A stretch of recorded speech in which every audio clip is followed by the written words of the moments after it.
నీకు ఫోటో నాతో పాటు ఫోటో దిగితే నేను వదిలేస్తా అని చెప్పేసి మరి ఆ వ్యక్తి నన్ను బెదిరిస్తే సరే ఫోటోనే కదా ఏమవుతుందిలే అని చెప్పి అసలు భయంకరంగా వేధిస్తున్నప్పుడు ఒక ఫోటో దిగడం జరిగింది. ఆ తర్వాత ఇదేమవుతుందిలే ఫోటోతో ఈ వ్యక్తి నన్ను వదిలేస్తాడు అని అనుకుంటే ఇంకా ఆ ఫోటోని పట్టుకొని ఈరోజు నీ భర్త ఎక్కడ డ్యూటీ చేస్తున్నాడో అక్కడికి వెళ్ళి వాడిని లేపేస్తాను. వ్యక్తి నన్ను బెదిరింపులకు గురి చేసిండో ఆ వ్యక్తి వాళ్ళ ఫాదర్ చనిపోవడం జరిగిందనమాట. ఇంకా నేను నమ్ముకోవడం ఏంటి ప్రభా, శ్రమలలో తోడంటాను అంటే ప్రపంచం అనుకుంటారు స్త్రీలు, వాళ్ళే లైఫ్ కదా. మరి అట్లాంటి సమయంలో మరి నేను ఇంత స్ట్రగుల్ అవుతున్నా, ఇంకా నాకు ఏ ఆధారం లేదు అని చెప్పి నేను కూడా దేవుడు లేడేమో, ఇక ఆయన నన్ను విడిచిపెట్టిండేమో, దేవునికి ఇష్టమైన లైఫ్ కాదేమో ఇది. నేను కూడా ప్రభువైన యేసుక్రీస్తు నామంలో లోహిత్ క్రిస్టియన్ ఛానల్కు మీకు అందరికీ స్వాగతం. ఈ వీడియోలో పాస్టర్ ఏ అశోక్ కుమార్ గారి భార్య అయిన అశ్విని గారి సాక్ష్యాన్ని మనం వినబోతున్నాం. ఇంతవరకు మీరు వీడియో క్లిప్స్ విన్నారు. సహోదరి యొక్క సాక్ష్యం, ఆమె యొక్క జీవితంలో ఉన్న ముఖ్యమైన క్లిప్లను మీరు విన్నారు. పార్ట్ 1 వీడియోలో ఏ అశోక్ కుమార్ గారి యొక్క సాక్ష్యాన్ని మీరు వినవచ్చు. ఇంతకుముందు పార్ట్ 1 వీడియోగా అశోక్ కుమార్ గారి సాక్ష్యాన్ని రికార్డ్ చేయడం జరిగింది. పార్ట్ 2 వీడియోగా అశోక్ కుమార్ గారి భార్య అయిన అశ్విని గారి సాక్ష్యాన్ని ఈ వీడియోలో మీకు అందిస్తున్నాం. మొదటి వీడియోను మీకు ఆరాధించిన మీకు అందరికీ కృతజ్ఞతలండి. Victor in Jesus Blood Ministries church, Abdullapur Met, Rangareddy జిల్లాలో వీళ్ళు సంఘాన్ని నడిపిస్తున్నారు. అబ్దుల్లాపూర్ మెట్, రంగారెడ్డి జిల్లాలో Victor in Jesus Blood ministries.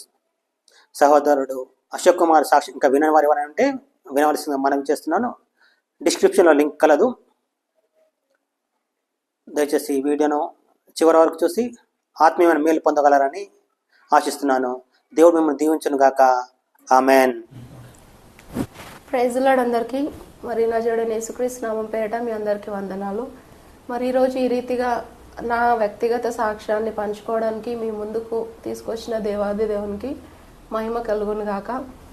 మరి కొన్ని మందిరాలలో ఈ యొక్క సాక్ష్యం చెప్పాను. మరి అయితే ఇంత పెద్ద యూట్యూబ్ అనే ప్లాట్ఫామ్లోకి ప్రజలందరి మధ్యలోనికి రావడం అనేది ఇది దేవుడు నాకు ఇచ్చిన ఒక గొప్ప ఆధిక్యతగా నేను భావిస్తున్నాను.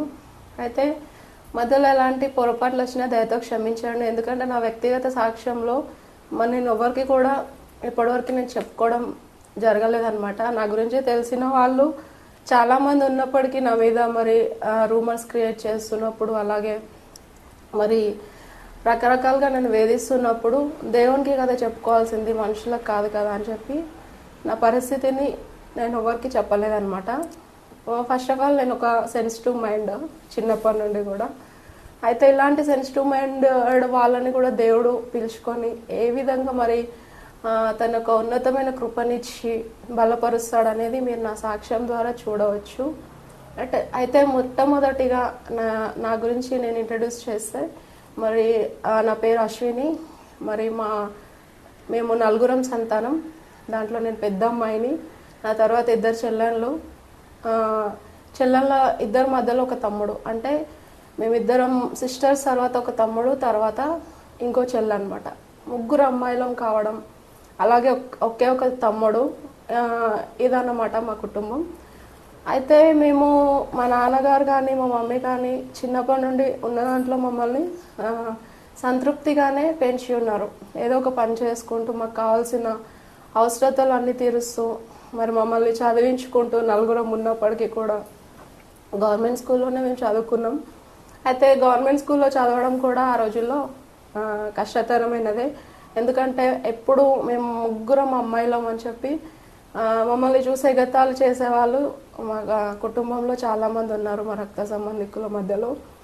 అయితే మరి మా నాన్న సువార్త అంగీకరించి ఉన్నారు. నేను పుట్టేటప్పటికి ఆయన క్రిస్టియన్. అంటే నేను నా చిన్నతనంలో బాప్టిజం ఎప్పుడో తీసుకొని ఉన్నాడు, నాకు తెలియదు. అయితే అంత గ్రహింపు ఉండదు కదా చిన్నప్పుడు. అయితే రెగ్యులర్గా నాకు నాలెడ్జ్ వచ్చేటప్పటికి ఆయన మమ్మల్ని సండే స్కూల్కి తీసుకెళ్ళడం జరిగేదన్నమాట. మరి ఆయన ఏ పరిస్థితుల కారణంగా దేవుణ్ణి అంగీకరించి ఉన్నారో తెలియదు. మరి మా మమ్మీ కూడా కొన్ని రోజుల తర్వాత మా చిన్న చెల్లె మరి ఆమెకి ఒక భయంకరమైన వ్యాధి లాంటిది సోకడం, మా తమ్ముడికి వ్యాధి లాంటిది సోకడం, ఎక్కడికి వెళ్ళినా స్వస్థత కలగకపోవడం, ఇవన్నీ చూసి మరి మా నాన్న చెప్పినప్పుడు మా మమ్మీ వినలేదు, సువార్తను అంగీకరించలేదు. తర్వాత వాళ్ళకు వచ్చిన పరిస్థితిని బట్టి ఇద్దరు పిల్లలు ఒకటేసారి చనిపోతారేమో అని చెప్పి ఎవరో చెప్పడాన్ని బట్టి మా చర్చ్కి వెళ్ళడం స్టార్ట్ చేసిందనమాట. అప్పటి నుండి వాళ్ళ లోపల అంతకుముందు ఎంత డబ్బు ఖర్చు పెట్టినా కూడా స్వస్థత లేని వాళ్ళకి ఆ తర్వాత మరి మంచి స్వస్థతనివ్వడం, ఆ తర్వాత మా మదర్ కూడా బాప్తిజం తీసుకోవడం జరిగిందనమాట. సో ఆ తర్వాత ఏంటంటే మరి మా నాన్నగారు కానీ మా అమ్మగారు కానీ రెండు వైపుల కుటుంబ సభ్యులు వాళ్ళే మొదటి Christians, at the same time వాళ్ళే మొదటి హైదరాబాద్కి వచ్చి సెటిల్ అయిన వాళ్ళు కూడా వాళ్ళే అన్నమాట. అయితే అప్పట్లో మాకు భూములు ఉండేవంట, 4 ఎకరాల నుండి 5 ఎకరాల వరకు. నేను నా మ్యారేజ్ అయ్యేప్పటి వరకు కూడా ఉన్నాయి అవి. సో అయితే అప్పుడు ఆ వ్యవసాయం అనేది సరైన రీతిలో లేదు, అంటే అభివృద్ధి అనేది లేదు. కాబట్టి మా నాన్న హైదరాబాద్కి వెళ్ళి మరి అక్కడ ఏదో ఒక పని చేసుకుందాం, ఇక్కడైతే డబ్బులు ఎక్కువ వస్తాయని చెప్పి మా మమ్మీ మా నాన్న ఇట్లా వాళ్ళ కుటుంబంగా ఇక్కడికి రావడం, మాతో పాటు ఇక్కడ అంటే పెళ్ళైన కొత్తలో రావడం, ఆ తర్వాత మేము పుట్టడం జరిగింది. ఆ తర్వాత డే బై డే వాళ్ళు ఇక్కడే సెటిల్ అవ్వడం జరిగిందనమాట. సో ఆ యొక్క భూమిని నెగ్లెక్ట్ చేసి స్థలాలకి అంత వాల్యూ లేదు కాబట్టి ఇంకా మేము పేదవాళ్ళమనే డిసైడ్ అయిపోయి మరి దేవుణ్ణి నమ్ముకుంటూ మరి ఆ రీతిగా మేము ముందుకెళ్ళడం జరుగుతుందన్నమాట. మరి మీకు మొట్టమొదటిగా నేను చెప్పి ఉన్నాను కదా, మేము ముగ్గురు అమ్మాయిలము, మమ్మల్ని వేధించేవారు అనేకులు. ఒక అమ్మాయి ఆ రోజుల్లో అమ్మాయిలు అంటే ఇంతమంది ఆ పిల్లలు ఉన్నారు, ఎట్లా వివాహాలు చేస్తారు వీళ్ళకి అని చెప్పి చుట్టుపక్కల వాళ్ళు నవ్వడం, వేధించడం, వాళ్ళని మానసికంగా కృంగదీయడం అలా ఉండేదన్నమాట. అయితే మరి ఇప్పుడు దేవుని అత్యధికమైన మహాకృపను బట్టి మమ్మల్ని దేవుడు ఎంతగానో సెటిల్ చేస్తున్నాడు. అంటే మేము కోట్లు సంపాదించి ఉన్నాం, లేదంటే ఇక్కడ ఇంకేదో చేసి ఉన్నామని కాదు. మాకున్న దాంట్లో అందరికి వివాహాలు అవ్వడం, అందరు సెటిల్ అవ్వడం, మరి ఇది దేవునికే మహిమ కలుగును గాక. ఎందుకంటే చాలామంది ఎంత చదువుకున్నప్పటికీ, ఎంత ఆస్తులు ఉన్నప్పటికీ వివాహాలు లేని వాళ్ళు, విడిపోతున్న వాళ్ళు, మరి సెటిల్మెంట్స్ లేక కృంగిపోతున్న వాళ్ళు ఎందరో ఉన్నారు. మరి ఆ రోజు మనుషులు పెట్టిన నిందలకి మరి దేవుడిని విడిచిపెట్టిన, దేవుడిని పట్టుకోకపోయిన రోజు మా పరిస్థితి వేరేలాగా ఉండేదేమో. అయితే దేవుడు పరిచయమైన తర్వాత మా జీవితం మరి ఏ విధంగా ఉండేది అనేది నా సాక్ష్యం ద్వారా మీరు తెలుసుకోవచ్చు. మరి సేవకుడు, మరి మీకు నా హస్బెండ్ అంతా కూడా మీకు వివరించి ఉన్నారు మొదటగానే. అయితే ఒక 8th క్లాస్ 13 years 14 years అప్పుడు నాకు మ్యారేజ్ చేయడం జరిగింది. ఎందుకు అంటే ముగ్గురు అమ్మాయిలు కదా, తొందరగా మ్యారేజ్ చేయాలని చెప్పి మా నాన్న కూడా సొంత చెల్లెలకే కదా ఇస్తున్నాం, ఎట్లనో వాళ్ళ కూతురు చనిపోయింది కదా అని చెప్పి మా నాన్న చేయడం జరిగింది. దాంతోపాటు మా మామయ్య వాళ్ళు కూడా యాక్సెప్ట్ చేయడం జరిగింది. ఏదో ఒక రకంగా అమ్మాయిలను వెళ్ళగొడితేనే కదా ఫ్రీ అయిపోతారని.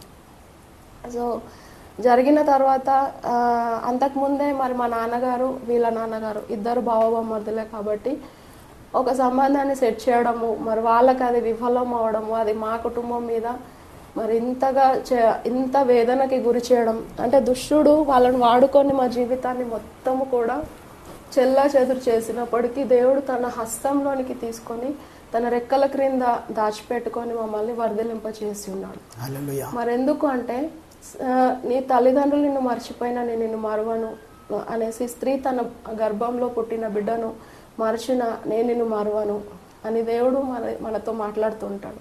మరి అదే రీతిగా మమ్మల్ని దేవుడు మా కుటుంబాన్ని నిలబెట్టుకున్నాడు. అయితే మరి ఆ యొక్క ఏజ్లోనే వివాహం చేయడం జరిగిందనమాట. అది అన్య సాంప్రదాయంలో మా వివాహం జరిగింది. ఫోటో చూపిస్తాను చూడండి. 8th క్లాస్ సమ్మర్ హాలిడేస్లో నా వివాహం అయింది. అయితే నేను చూడ్డానికి పెద్ద అమ్మాయిలాగానే కనిపిస్తుండే, ఎందుకంటే కష్టం అంటే ఏంటో తెలియకుండా మా ఫాదర్ కానీ మా మదర్ కానీ అప్పటికి మమ్మల్ని పెంచుతున్నారు. వాళ్ళు ఎంత గొడవ పడ్డప్పటికీ, అంటే వాళ్ళ మధ్యలో కూడా సమాధానం ఉండేది కాదు. కానీ మా వరకు వచ్చేటప్పటికి చాలా మమ్మల్ని ప్రేమించారు. మాకు కావాల్సిన అవసరతలన్నీ కూడా తీరుస్తూ పిల్లల్ని బాగా చూసుకోవాలి ఎట్లున్నా అనే ఒక మంచి డెసిషన్తో మా వాళ్ళు ముందుకు వెళ్తున్నారు. సో ఎంత గొడవ అయినా మా రాత్రికి మా నాన్నగారి ఇంటికి రావడం, అలాగే మా మమ్మీ కూడా రాత్రి వరకు మా నాన్న ఇద్దరి మధ్యలో ఎంత గొడవ అయినా మా మమ్మీ కూడా మర్చిపోవడం జరిగి నెక్స్ట్ డే మళ్ళీ మాకు స్కూల్కి పంపించడం, రెగ్యులర్గా మాకు చదువుకోమని ప్రోత్సాహపరచడం మా నాన్నగారు మా మమ్మీ ఇద్దరు చేసేవాళ్ళు. అయితే దేవుడిచ్చిన జ్ఞానమే అది వాళ్ళకి. ఎక్కడో పల్లెటూరులో పుట్టి మరి ఇక్కడ హైదరాబాద్కి వచ్చి చదివించుకోవాలి అని ఒక అమ్మాయిలకి చదువు చెప్పించాలనుకోవడం కూడా దేవుని కృపనే. సో అట్లా మమ్మల్ని ఎంకరేజ్ చేస్తున్న సమయంలో 8th క్లాస్లో మరి మ్యారేజ్ చేస్తే అయిపోతుంది కదా అని అనుకున్నారు. అక్కడ నుండి ఇంకా నా లైఫ్ మొత్తం ఇంకా టర్న్ అవడం అనేది మీరు చూసి ఉన్నారనమాట. ఆ సమ్మర్ హాలిడేస్లో మ్యారేజ్ అయిపోయిన తర్వాత ఇంకా వివాహం అయినాక నేను అప్పటికి మ్యారేజ్ అంటే అవగాహన లేదు. మరి ఇప్పుడు 25 years 30 years వచ్చిన అమ్మాయిలు కూడా మ్యారేజ్ చేసుకుంటూ నాకు తెలియట్లేదు అని చెప్తున్నారు. మరి 13-14 yearsలో ఉన్న అమ్మాయికి అప్పట్లో మ్యారేజ్ అయినప్పటికీ మరి ఎలా ఉంటుందో ఒకసారి మీరు ఊహించుకోవచ్చు. సరే మా వాళ్ళు మ్యారేజ్ చేస్తున్నారు కదా, మా బావనే కదా, హ్యాపీగా ఉంటాము అని చెప్పేసి నేను చేసుకున్నాను. 1.5 yearsలో నన్ను ఎంతగా బెదిరింపులు అంటే భయంకరమైన బెదిరింపులు అండి. నిన్ను చంపేస్తా, మీ హస్బెండ్ని చంపేస్తా, మీ మమ్మీ ఇట్లా ఎవ్వరికి కూడా ఇట్లా మీకు సమాధానం అనేది లేకుండా నేను చేస్తా అంటే నేను అనుకున్నాను ఆ టైంలో ఒకటే, అంటే దేవుడి గురించి కూడా నాకు అంత అవగాహన లేదు. జస్ట్ మా నాన్న సండే స్కూల్కి తీసుకెళ్తున్నాడు, రెగ్యులర్గా వస్తున్నాం అంతే. అప్పుడు అంత నాలెడ్జ్ కూడా లేదు. మరి ఆ టైంలో మరి అలాంటి బెదిరింపులు వస్తే నేను ఎవరిని ఆశ్రయించాలో కూడా నాకు తెలియలేదు. మనుషులకు ఎంతమందికో చెప్పుకుందాం అనుకున్నది పరువు పోయే పరిస్థితి కదా, ఎందుకు చెప్పుకోవాలి, భరించుకుంటే నేనే భరించుకోవాలి, సరే ఏం జరుగుతుందిలే, ఇంత చిన్న విషయమే కదా ఇంత అనుకుంటూ నేను నెగ్లెక్ట్ చేసుకునేదాన్ని. ఆ బెదిరింపులు ఆగిపోతాయేమో అని. డే బై డే ఆ బెదిరింపులు అనేవి ఇంకా నాకు ఎక్కువైపోతున్నాయి. శత్రు పోరాటం అనేది నా జీవితంలో స్టార్ట్ అయింది అక్కడ నుండే. అయితే మా మ్యారేజ్కి ముందే ఆ 6 months ముందే మా సండే స్కూల్ ఆంటీ మార్మల్స్ కోసం ప్రార్థన చేయించింది అనమాట. అయితే నా పాపాలని మన క్షమాపణ ఎక్కడ లేదు, దేవుని దగ్గరనే ఉంటుంది. మనం తల్లి గర్భంలో రూపింపబడినప్పుడే మనం పాపులం, దేవుని దగ్గరనే క్షమాపణ ఉంటుందని క్షమాపణ ప్రార్థన చేయించిన తర్వాత మాకు ఒక నాకు గుర్తు లేదు 2-3 months 6 months ఆ తర్వాత మ్యారేజ్ జరిగిపోవడం, ఇట్లా బెదిరింపులు రావడం అనేది స్టార్ట్ అయిపోయింది. మా మమ్మీకి చెప్పుకున్న, ఆమెకు కూడా అదే ఒత్తిడి కాబట్టి చేసేది ఏం లేక నీకు నాతో పాటు ఫోటో దిగితే నేను వదిలేస్తా అని చెప్పేసి మరి ఆ వ్యక్తి నన్ను బెదిరిస్తే సరే ఫోటోనే కదా ఏమవుతుందిలే అని చెప్పి ఒకసారి ఫోటో దిగేసి కామ్గా, అంటే ఆ 1 monthలో హిందూస్ మ్యారేజ్ ప్రకారం మీరు చూస్తే తల్లింటికి అత్త వాళ్ళ ఇంటికి ఇట్లా వెళ్ళడం రావడం అనేది ఉంటుంది. అంటే అమ్మాయిని అప్పుడే పంపించారు కదా, ఆ 1 monthలో ఇట్లా పంపించడం అనేది జరుగుతుండదు అనమాట. అయితే అటు ఇటు వెళ్తున్న సమయంలో ఇట్లా భయంకరంగా వేధిస్తున్నప్పుడు ఒక ఫోటో దిగడం జరిగింది. ఆ తర్వాత ఇదేమవుతుంది, ఫోటోతో ఈ వ్యక్తి నన్ను వదిలేస్తాడు అని అనుకుంటే ఇంకా ఆ ఫోటోని పట్టుకొని బ్లాక్మెయిల్ చేయడం, ఈరోజు నీ భర్త ఎక్కడ డ్యూటీ చేస్తున్నాడో అక్కడికి వెళ్ళి వాడిని లేపేస్తాను. అయినా అప్పట్లో మంచి డ్యూటీ చేస్తుండే మా మ్యారేజ్ అయినప్పుడు, అప్పుడు ఆటో డ్రైవర్ కాదు. అయితే అట్లా వేధించడం అనేది ఉండేదన్నమాట. అయితే వేధిస్తే ఇంకా నాకైతే నా లైఫ్ ఇంకా ముగిసిపోయేటట్టుంది, మా బావ అయినా 2 families అయినా బాగుంటారు కదా అని చెప్పి మరి దేవుని కృపను బట్టి మరి నేను ఏమి చేయలేక ఇంట్లో నుండి వెళ్ళిపోవడం జరిగింది. అయితే ఆ వ్యక్తి మరి ఆ తర్వాత వాళ్ళ హాస్టల్లో ఉండు కొన్ని రోజులు అని చెప్పినప్పుడు మరి హాస్టల్కి కాకుండా మరి 2-3 మనుషులను తీసుకొని వచ్చి నన్ను తీసుకెళ్ళడం, వాళ్ళ చుట్టాల ఇంట్లో పెట్టడం జరిగింది అనమాట. నేను మ్యారేజ్ చేసుకుంటాను, నీ భర్త కంప్లీట్గా మర్చిపోవాలని చెప్పి ఒక కిడ్నాప్ డ్రామా లాగానే జరిగింది. కానీ ఎవరు నమ్మినది మీ ఇష్టం, నమ్మకపోయినా మీ ఇష్టం. ఎందుకంటే ఒక చెడిపోవాలనుకున్న ఒక అమ్మాయి ఎన్ని సాకులన్నా చెప్పి రహస్యంగా కొనసాగించవచ్చు, కానీ నిజం అనేది ఒప్పుకొని ప్రజల మధ్యలోకి వస్తున్నప్పుడు ఆ మనిషిని చెరదీయకపోగా ఇంకా విమర్శించడం అనేది, విమర్శించి నిందించడం, వేధించడం, సో ఇలా జరుగుతుంది అన్నమాట. నువ్వు ఎంత ఛాన్స్ ఇవ్వకపోతే అంత దూరం వస్తుంది. ఎవరు అర్థం చేసుకోలేదు ఆ టైంలో ఇంత దూరం వస్తుంది అని చెప్పి. సో అట్లా నేను చాలా ఇబ్బంది పెడుతుండే. మనుషులందరూ సొంత వాళ్ళు అరాయి వాళ్ళు ఎవరు కూడా నన్ను అర్థం చేసుకోలేదు. అయితే ఆ టైంలో నా ఏజ్ చూస్తే చిన్నది, మరి ఇలాంటి ఇప్పుడు నేను 36 ఇయర్స్, ఈ టైంలో ఇలాంటివి జరిగితే మెచ్యూరిటీ ఉంది మనుషుల్లో కాబట్టి నా హస్బెండ్ ఆయన అర్థం చేసుకుంటారు, అలాగే మా తమ్ముడు కూడా అర్థం చేసుకుంటాడు. ఇప్పుడు కొంచెం ఎనర్జీ ఉంది, ఏజ్ ఉంది కాబట్టి దేవుని కృపను బట్టి. మరి అప్పుడైతే నేనే పెద్ద అమ్మాయిని, ఎవరి సపోర్ట్ లేదు. మరి అలా జరిగినప్పుడు హిందూస్లో ఉన్నాం మేమంతా, దేవుని ఇంకా ఇంతగా తెలుసుకోలేదు అప్పటికి. మరి ఈరోజు దేవుడు ఈ రీతిగా ఉంచాడు.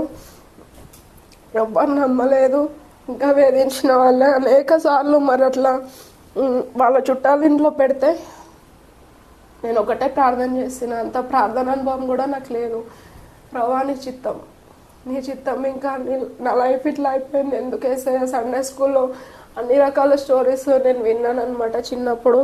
బై గాడ్స్ గ్రేస్ ఏంటంటే సువార్త నేను నాకు తెలిసినప్పుడు మా నాన్న ద్వారా నాకు ఒకటే తెలిసింది ఏంటంటే, ఇప్పుడు ప్రకటిస్తున్న సువార్తలలో దేవుడిని నమ్ముకుంటే మీ కష్టాలు పోతాయి, దేవుడిని నమ్ముకుంటే మీరు బిల్డింగులు కడతారు, కార్లు కొంటారు. మరి ఇప్పుడు వినిపిస్తున్న సువార్త, కానీ అప్పట్లో వినిపించేది ఏంటంటే మా నాన్న ఉదయం లేస్తే దేవుడిని నమ్ముకుంటే శ్రమలు వస్తాయి, కష్టాలు వస్తాయి, కన్నీళ్ళు వస్తాయి అని చెప్తుండే. ఈయన ఏదో చెప్తూనే ఉంటాడులే అని అంత పట్టించుకోలేదు. అయితే మత్తయి సువార్త 5వ అధ్యాయం ద్వారా దేవుడు నాకు ఊహ తెలిసినప్పుడు మొట్టమొదటిగా మాట్లాడింది ఏంటంటే, దుఃఖపడు వారు ధన్యులు, వాళ్ళు ఓదార్చబడదురు, సాత్వికులు దీన మనసు గల వారు ధన్యులు, ఇలా రకరకాలుగా ఉంటాయి చూడండి, చదవండి ఎప్పుడైనా. అయితే ఆ ఒక వాక్యం నాకు మొట్టమొదటిసారిగా నా జీవితంలోనికి వచ్చిందనమాట. అయితే నేను అప్పుడు ప్రార్థన చేసిన, ప్రభా మరి నాకు ఇలాంటి శ్రమలు వస్తున్నాయి, నీ చిత్తం ఇంకా అని చెప్పి నేను ప్రార్థన చేసినప్పుడు ఎవరైతే ఆ వ్యక్తి నన్ను బెదిరింపులకు గురి చేసిండో ఆ వ్యక్తి వాళ్ళ ఫాదర్ చనిపోవడం జరిగిందనమాట. అయితే మా నాన్న చావుక ఇట్లా చేస్తున్నాడు నా కొడుకు అని, ఎందుకంటే తెలిసిన వాళ్ళే కాబట్టి దగ్గర రిలేషన్స్, అంటే వాళ్ళు మాకు అంతకుముందు రిలేషన్ కాదు, అమ్మాయిని వాళ్ళ చెల్లెల్ని ఇచ్చిన తర్వాతనే రిలేషన్ అనమాట. దగ్గర వాళ్ళే కాబట్టి ఇంకా తర్వాత వాళ్ళ నాన్న చనిపోయిన తర్వాత నేను మ్యారేజ్ చేసుకుంటాను అని చెప్పేసి అట్లా నన్ను వేధించడం, గృహ నిర్బంధం లాగానే ఉండే. ఒక చుట్టాల ఇంట్లో పెడితే మరి ఆ రోజు ఏమైందంటే వాళ్ళ నాన్న చనిపోయిండు. సో చనిపోతే నేను వచ్చిన తర్వాత మాట్లాడదామని అంటే ఇంకా ఆ రోజు నేను నా బట్టలు లగేజ్ అంతా చదువుకొని నేను వచ్చేసిన. ఆ తర్వాత ఇంకా నాకు ఇక చుక్కలు అంటే ఏ విధంగా ఉంటాయి అనేది మనుషులు ప్రత్యక్షంగా చూపించారు. ఎవ్వరు ఓదార్చే వాళ్ళు లేరు కదా, ధైర్యం చెప్పే వాళ్ళు లేదు కదా. అట్లా సూటిపోటి మాటలతో వేధించి ఎంతో నరకం అనుభవించేలా చేసారు. ఇన్ఫ్యాక్ట్ వీళ్ళ తరఫున వాళ్ళు కూడా ఏం చేసారు అంటే, నువ్వు అబ్బాయి అంటే నీకు ఇష్టం లేదు, ఎందుకు పెళ్లి చేసుకున్నావు, ఎందుకు డ్రామాలు ఆడినావు, నీ క్యారెక్టర్ అట్లా ఎందుకంటే ఫొటోస్ బయటకు వచ్చినాయి కాబట్టి అట్లా అని వేధించి నా చేత మరి ఒక వైట్ పేపర్ పైన రాపించుకొని వెళ్ళి తనకి 2వ వివాహం చేయడం జరిగిందనమాట. సో ఈ టైంలో మరి మా నాన్నగారు కూడా దేవుని శక్తిని అంత ఆశ్రయించలేదు. అందరూ హిందూసే కాబట్టి తోచిన సలహాలు ఇస్తే మరి మా మమ్మీ మా నాన్నకు రెగ్యులర్గా గొడవలు అవుతుండే. సో ఈ కారణాన్ని బట్టి ఇంకా గొడవ అనేది పెరిగి పెద్దగా అయిపోయి మా నాన్న కూడా మా మమ్మీ కూడా విడిపోవడానికి కారణమైంది. సో విడిపోయిన తర్వాత ఇంకా అప్పటి వరకు ఉన్న సుఖమంతా కూడా మాకు ఏ సపోర్ట్ లేదు, అటు మమ్మీ వాళ్ళ తరఫున కానీ ఇటు నాన్న తరఫున కానీ. ఇంకా మా మమ్మీ ఇళ్ళల్లో పనిచేయడం స్టార్ట్ చేసి అంతకుముందు కూడా చిన్న జాబ్స్ ఇళ్ళల్లో పని ఆమె చేసేది, కానీ మా వరకు లేదు. ఆ తర్వాత మా మమ్మీతో ఎప్పుడైనా నేను వెళ్ళేదాన్ని అనమాట, అంటే ఆమెకు ఇబ్బంది పెట్టొద్దు అన్న ఉద్దేశంతో ఎప్పుడైనా వెళ్ళేదాన్ని. ఆ తర్వాత ఇంకా రియల్గా నా లైఫ్ స్టార్ట్ అయింది. అందరు వేధించి పేపర్ మీద రాపించుకొని వెళ్ళిపోయారు. ఇంకా అప్పటి నుండి నేను రెగ్యులర్గా నాకు బ్రతుకుదేరు కోసం నేను ఇళ్లలో పనిచేయడం స్టార్ట్ చేసినప్పుడు 8th క్లాస్లో స్టాప్ అయిపోయిన నా ఎడ్యుకేషన్. మరి దేవుడు మాట్లాడడం జరిగిందనమాట. ఎంతమంది నా చుట్టుపక్కల వాళ్ళు వేధిస్తున్నా, రక్త సంబంధికులు వేధిస్తున్నా కూడా, ఇరుగు పొరుగు వాళ్ళు వేధిస్తున్నా కూడా నేను ప్రభువా దగ్గరికి వెళ్ళినప్పుడే, నాకు ప్రార్థన చేసినప్పుడే నాకు ఆదరణ వస్తుండే అనమాట. దేవుడు మొట్టమొదటిసారిగా ఈ సమస్య ఎదురైన తర్వాత దేవుడు నన్ను నాకు ఆ సంవత్సరం వచ్చిన వాగ్దానం ఏంటంటే నేను బాధ పరిస్థితిని నేను నిన్ను ఇక బాధ పెట్టను అని. రిఫరెన్స్ కూడా మర్చిపోయినా, అదొకటే వాక్యం ఉంది. సో తర్వాత నేను రెగ్యులర్గా ఒక రూమ్లోకి వెళ్ళి, మాకు చిన్న రూమ్ ఉండేది, అందులోనే అందరం ఉండేవాళ్ళం. మా మమ్మీ పనికి వెళ్ళిన తర్వాత మా చెల్లెళ్ళు తమ్ముడు స్కూల్కి వెళ్ళడం యాజ్ యూజువల్గా వాళ్ళు కంటిన్యూ చేస్తుండే. సో వెళ్ళిన తర్వాత నేను ప్రేయర్ చేయడం స్టార్ట్ చేసేదాన్ని. ఎందుకంటే నాకు స్కూల్కి వెళ్ళడానికి కూడా మళ్ళీ అవకాశం లేదు, మ్యారేజ్ అయిపోయింది, ఫ్రెండ్స్ అందరికీ తెలుసు కాబట్టి. సో తర్వాత నేను కాలేజ్కి వెళ్ళడానికి కూడా అవకాశం లేదు కదా, 10th క్లాస్ అప్పటికి అయిపోలేదు. అయితే దేవునికి రెగ్యులర్గా ప్రేయర్ చేస్తున్నప్పుడు యెషయా గ్రంథం ద్వారా దేవుడు మరి నా కోసమే యెషయా గ్రంథం రాపిచ్చిండేమో ఈ ప్రవచనాలన్నీ కూడా అని చెప్పి నాకు అనిపిస్తుంది అనమాట. మొట్టమొదటిసారిగా దేవుడు మాట్లాడిన మాట ఏంటంటే నా కష్టాలలో చదువుతాను చూడండి. 43వ అధ్యాయం, యెషయా గ్రంథం 43వ అధ్యాయం.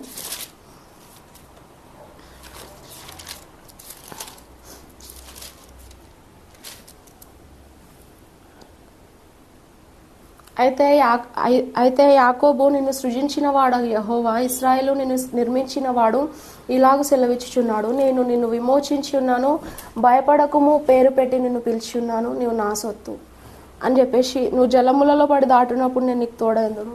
మరి అప్పుడు అర్థం చేసుకున్నంత నాలెడ్జ్ లేదు. నేను జలములలో నేను ఎప్పుడు పడ్డా, నేను అగ్ని మధ్య నేను ఎప్పుడు నడిచినా, ఇట్లా అనుకునేదాన్ని అనమాట. సో అలాంటి మహాశ్రమలలో నుండి నాకు దేవుడు తప్పిస్తున్నానని వాగ్దానం చేసిండు. అయితే ఒకటే నాకు అర్థమైంది, భయపడకము, నేను నీకు పేరు పెట్టి నిన్ను పిలిచున్నాను. నా పేరు దేవునికి తెలుసా? మా మమ్మీ నాన్న కదా పెట్టింది నాకు. దేవుడు ఇంత క్లియర్గా మాట్లాడుతున్నాడని విశ్వాసం ఇంకా కొంచెం నాకు పెరిగింది అనమాట. ఆ తర్వాత మరలా నేను అందరూ స్కూల్కి వెళ్తున్నారు, అందరూ వివాహం చేసుకొని ఏదో ఉంటున్నారు కదా, ప్రభా నాకు 2 లేవు, నా జీవితమే లేదు, అందరూ వేధిస్తున్నారు, మరి ఏంటిది అని మరలా దేవుని దగ్గర ప్రార్థన పెట్టినప్పుడు, ప్రార్థనే నాకు రెగ్యులర్ ఉండేదన్నమాట. అయితే ఆ టైంలో ఇంకా 44వ అధ్యాయం ఇది మిడిల్లో ఉంటుంది కదా, అయితే ఇట్లా వస్తుందేమో ఓపెన్ చేయగానే రెగ్యులర్గా బైబుల్ చదివేదాన్ని. మా సండే స్కూల్లో ఆంటీ చెప్పడాన్ని బట్టి, టీచర్ చెప్పడాన్ని బట్టి రోజు ఒక చిన్న హెబ్రోన్ చర్చ్కి వెళ్ళే వాళ్ళం. అయితే రోజు ఒక చిన్న పారాన్న చదవాలి, మీరు మంచిగా ఎగ్జామ్స్లో పాస్ అవుతారు, మంచి చదువు వస్తుంది అని చెప్పి చెప్తుండే అనమాట. దేవుని వాక్యాన్ని మనం చదవాలని అంటే సరే అని నైట్ మార్నింగ్ ఒక్కొక్క పారాగ్రాఫ్ చదివేవాళ్ళం. కానీ ఇట్లా నాకు ప్రేయర్ చేసిన తర్వాత బైబిల్ ఓపెన్ చేసి చూద్దామని అంటే ఈ వాక్యాలు ఎక్కువగా మాట్లాడుతుండే అనమాట. అయితే అయినను నా సేవకుడు యాకోబు, నేను ఏర్పరచుకున్న ఇశ్రాయేలు వినుము, నిన్ను సృష్టించి గర్భములో నిన్ను నిర్మించి నీకు సహాయము చేయవాడైన యెహోవా ఇలాగూ సెలవిచ్చుచున్నాడు, నా సేవకుడు వాగు యాకోబు, నేను ఏర్పరచుకున్న యెషూరును భయపడకుము అని మరి మళ్ళా మాట్లాడడం, ఇవి నాకు ఆకర్షించిన అనమాట ఈ వాక్యాలు. దేవుడని అందరేమో నన్ను తప్పు చేసినావు, అందరేమో నన్ను ఇట్లా అట్లా నా గురించి ఇంత బ్యాడ్గా మాట్లాడి ఎవ్వరు నా దగ్గరకు రావట్లేదు, నువ్వు దేవుడేమో ఎంత మంచి ఇట్లా మాట్లాడుతున్నాడు, నువ్వు నా సేవకుడు అని అంటున్నాడు, గర్భంలో ఉన్నప్పుడే నేను నిన్ను రూపించుకున్నా అంటే మా మమ్మీ కంటే కదా నేను భూమి మీదకి వచ్చింది, గర్భంలో నేను ఉన్నప్పుడు నేను నిన్ను నిర్మించుకున్నా, ఇట్లా నాకు అంతా కొత్తగా అనిపించింది అనమాట. ఇంత క్లారిటీగా దేవుడు మాట్లాడతాడా అని చెప్పి ఈ బైబిల్లో నాకు బైబిల్ ఇంకా ఎక్కువ ఆసక్తి పెరిగింది. అసలు చిన్న చిన్న పారాగ్రాఫ్ చదవడం మానేసి ఇంకా రెగ్యులర్గా బైబిల్ మొత్తం ఇట్లా చదివేదాన్ని, టైం దొరికినంతసేపు అధ్యాయాలు సరే ఇన్ని మాట్లాడుతున్నారు కదా, ఇప్పుడు నా భర్త దగ్గరికి వెళ్ళే ఛాన్స్ లేదు, ఒకవేళ వెళ్ళినా వాళ్ళు నన్ను యాక్సెప్ట్ చేయట్లేదు. ఎందుకంటే నేను నా సాక్ష్యాన్ని తెలియజెప్పి నా తప్పు లేదని ఒక లెటర్ రాసి ఒక డైరీ లాగా నేను రాసిచ్చినా కూడా వాళ్ళకు అనుగుణంగా మార్చుకొని ఏం చేసారంటే, ఈ అమ్మాయి తప్పు ఉండి ఏదో కవర్ చేసుకోవడానికి ఇప్పుడు ఆటలు ఆడుతున్నట్టుంది, ఇట్లాంటి అమ్మాయి వచ్చినా కూడా మళ్ళీ ఉండదు, వెళ్ళిపోతుంది అంటే. ఇంట్లో ఒక అమ్మాయి ఉంటే, మీ అమ్మాయి ఇట్లాంటి పరిస్థితిలో ఉంటే ఏం చేస్తారు అంటే కౌన్సిలింగ్ ఇవ్వరా, మంచి చెడులు చెప్పరా? కానీ వేరే వాళ్ళ అమ్మాయి కాబట్టి ఏదంటే అది నడిచిపోతుంది అని చెప్పి ఇష్టం వచ్చినట్టు క్రియేట్ చేస్తారు కదా. సో నాకు కూడా అట్లనే ఇటు 2 కుటుంబ సభ్యులకి, అటు మా మామ వాళ్ళకి కానీ నా తండ్రికి కానీ ఇలాంటివే చెప్పడాన్ని బట్టి వాళ్ళకున్న నాలెడ్జ్ని వదిలేసుకున్నారు. సో అట్లా చెప్పడాన్ని బట్టి నా లైఫ్ ఇక్కడ దాకా మనుషుల మాటలు దుష్టుడు అందరినీ వాడుకున్నాడు కాబట్టి అట్లా జరిగిపోయిందేమో. దేవునికి మహిమ కలుగును గాక. అలాంటి శ్రమలు రాకపోతే ఈరోజు ఈ బైబిల్ నేను పట్టుకునేదాన్ని కాదు. అయితే మరి ఇంత మంచిగా దేవుడు మాట్లాడుతున్నాడు కదా, ఇంత నాకు జరిగింది కాబట్టి మరి నేను ఏం చేయాలి ఇప్పుడు?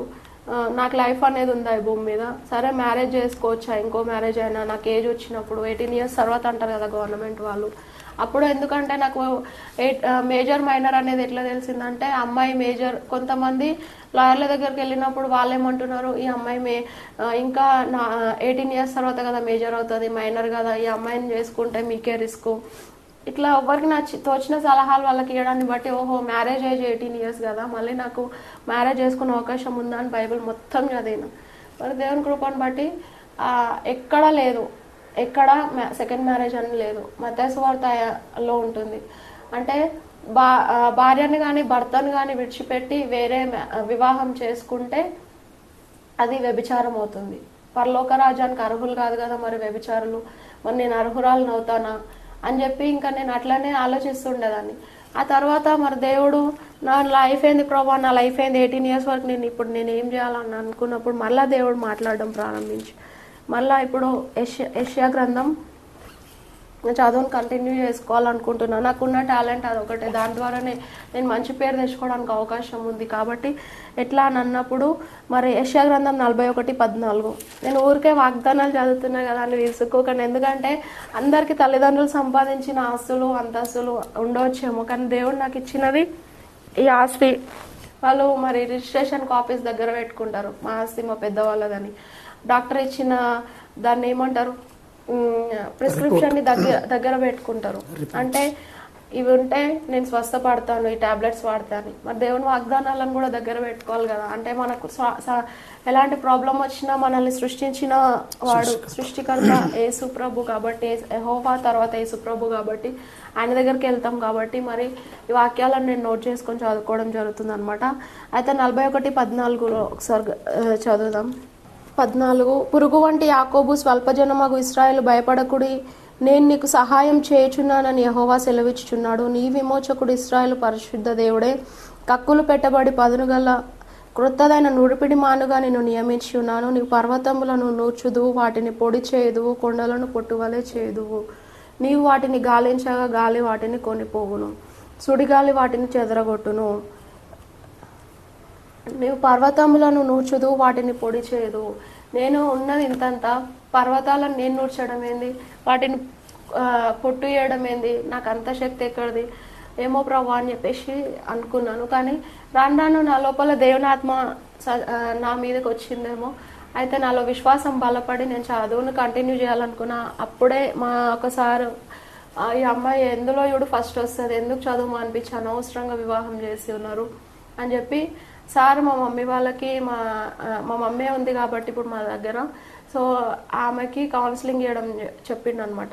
మంచి చదువుకున్న వాళ్ళని ఎంకరేజ్ చేయాలి, ఇట్లా మధ్యలో ఇట్లా చేయొద్దు అని చెప్పి మేము బుక్స్ ఇస్తాం, కావాలంటే స్టడీస్ కంటిన్యూ చేపియండి అని చెప్పి అట్లా చెప్పడాన్ని బట్టి నాకు కూడా కాన్ఫిడెంట్ వచ్చింది. నా గురించి మా సార్ రావడం ఏంది, దేవుడు కూడా ఏదేదో చేస్తానని అంటున్నాడు కదా, సరే ఎగ్జామ్స్ రాసి చూద్దాం అని చెప్పి డైరెక్ట్గా నేను 10th రాయడం జరిగింది అనమాట. అయితే ఆ 10th ఎగ్జామ్కి మరి నేను జస్ట్ అప్పటికి ఫీజ్ డేట్ అయిపోయింది. ఆ ఫీజ్ డేట్ అయిపోయిన తర్వాత మళ్ళా ఇంకొక ఫీజ్ డేట్ కూడా ఉంటుంది మిడిల్లో, అది కూడా అయిపోయింది. అన్నీ అయిపోయినాయి, ఇంకా నెక్స్ట్ ఇయరే కదా అని అనుకుంటుంటే నాకు తెలిసిన ఒక అతను వచ్చి మళ్ళీ ఆయన ఏమన్నాడంటే, ఇంకా లేట్ ఫీజుతోని కట్టొచ్చు, కడితే నువ్వు మంచిగా ఎగ్జామ్స్ రాయొచ్చు అంటే ఇంకా నాకు ఆశ పుట్టింది. అమ్మయ్య నాకు డేట్ ఉంది కదా అని వెళ్ళి ఎగ్జామ్స్ అటెండ్ రాసిన. వితిన్ టూ మంత్స్లో 8th వరకే చదువుకున్నా. నేను 9th 10th చదవకుండానే ఏదో మామూలుగా గైడ్స్ అట్లాంటివి చదువుకొని 10th క్లాస్ ఎగ్జామ్ రాస్తే మరి నేను అన్ని సబ్జెక్ట్స్లో పాస్ అయ్యాను దేవుని కృపను బట్టి. ఒక మ్యాథ్స్ ఫెయిల్ అయింది.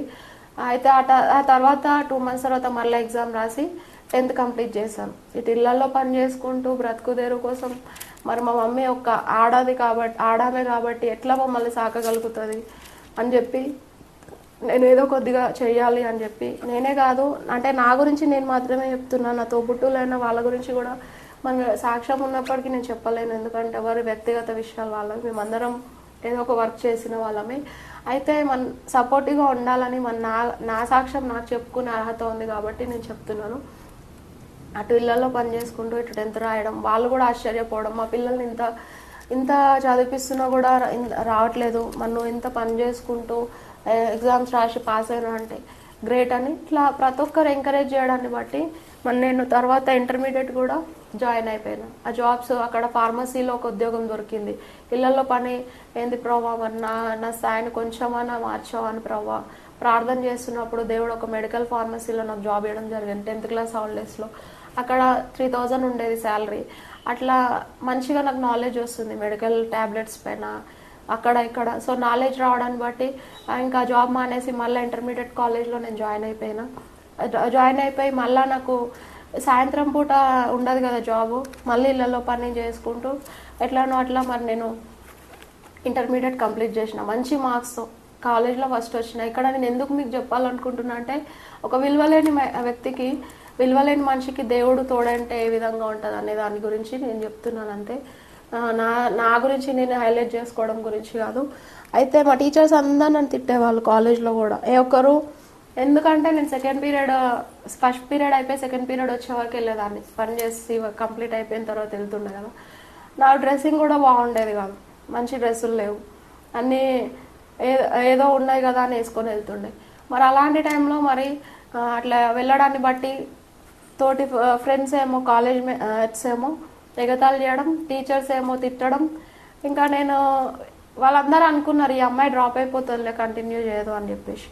నేను కూడా అనుకున్నా, కానీ నాకైతే ఇంటీరియర్గా నేను అన్నిట్లలో ఫెయిల్ అయిపోతే ఇంకా నేను నమ్ముకోవడం ఏంది ప్రభా, శ్రమలలో తోడంటాను అన్నావు, ఇన్ని వాగ్దానాలు ఇచ్చినావు, కొండల పొట్టు వల్ల చేస్తానని అన్నావు, ఏమైంది ప్రభా అని చెప్పి ఇంకా దసరా హాలిడేస్లో ఎక్కువ హాలిడేస్ ఇవ్వడము, దీపావళికి అట్లా హాలిడేస్ ఇవ్వడం ఉంటుంది కదా, ప్రతి హాలిడేస్ని యూజ్ చేసుకొని పోర్షన్స్ కంప్లీట్ చేసుకొని చదువు పైన ఉన్న టైంని యూజ్ చేసుకోవడం జరిగేది అనమాట.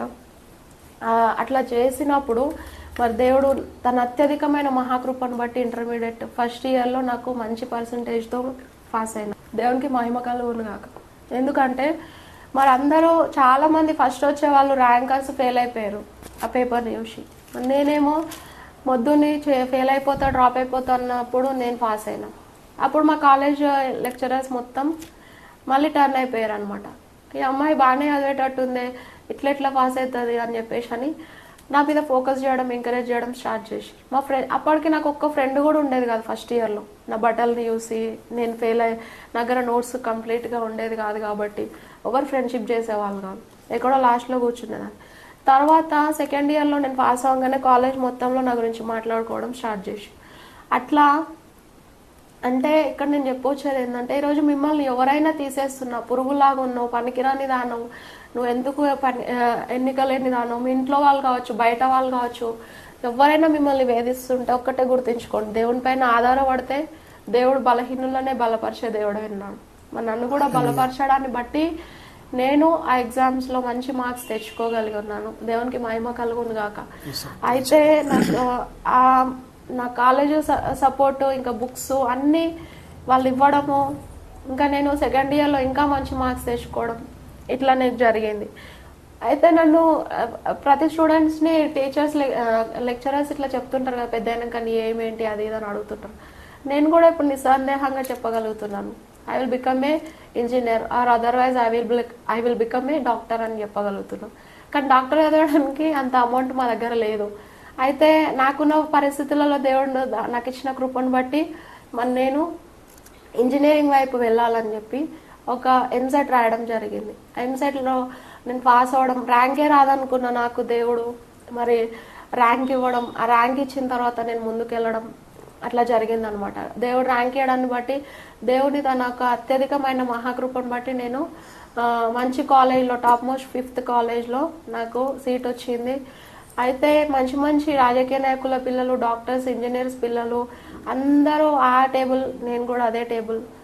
మా సార్ అట్లా చెప్పారనమాట, ఎవరు కూడా ఎవరిని తక్కువ చేసుకోకండి, ఎందుకంటే మీరు అందరు సేమ్ బెంచ్ పైన ఉన్నారు, సేమ్ క్లాస్లో ఉన్నారు.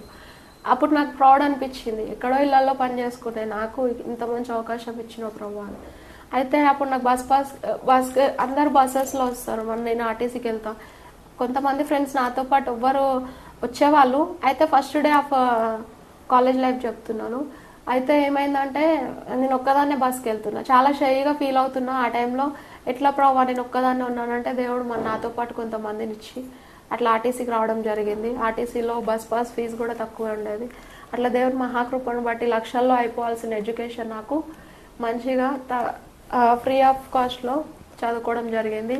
ఒక కాలేజ్ ఫీజులు అట్లాంటివి అందరికీ ఉండేవి, ఇప్పటికీ కూడా ఉన్నాయి. చదవాలంటే భయం వేస్తుంది, లక్షల్లో ఉన్నాయి ఫీజెస్. మరి అలాంటి టైంలో దేవుడు నాకు కృపనిచ్చి ఉన్నాడు. మరి ఏది చదువుకోవాలన్నా ఇప్పుడు లక్షల్లో వేలల్లో పెట్టకుండా ఒక ఎడ్యుకేషన్ అనేది బయటకు రావడం లేదు.